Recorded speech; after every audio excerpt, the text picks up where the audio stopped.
You're so handsome.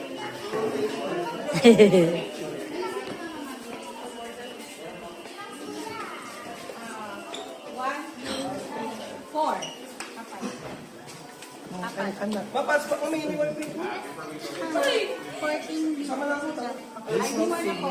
ID mo na lang.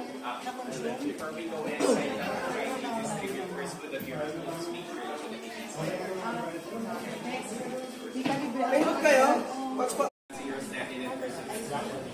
Going down, we will encourage you to walk the legs on the pwede po tayo. Sagihan nyo lang po yung kasama ko sa baba para pumasas kayo going.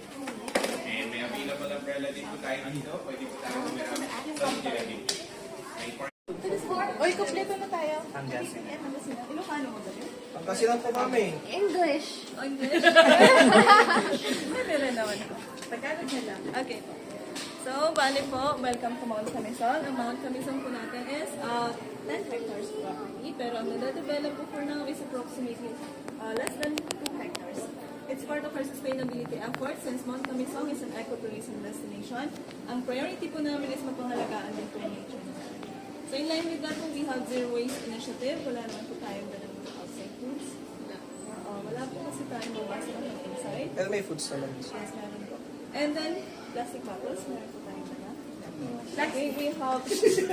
Plastic people. And then regarding sa ating shopper po pala, bali po going down, we encourage mo na walk. And then going up, pwede naman po sa lahat. Yun lang po kasi kung mga...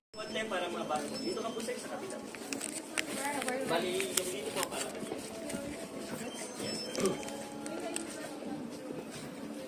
Ay, dito. Iwawala yung mga ano nyo ha. Lift lang po ng konti. Okay. Ay, ang galing. Lift lang konti. Kung di wawala yung papel din yun, hindi na kayo makakalabas. Oh my God, napaka-steep I really na. love the shade of my lipstick. It's like, Yeah, it's very maganda. It's building. there's only 4 players left.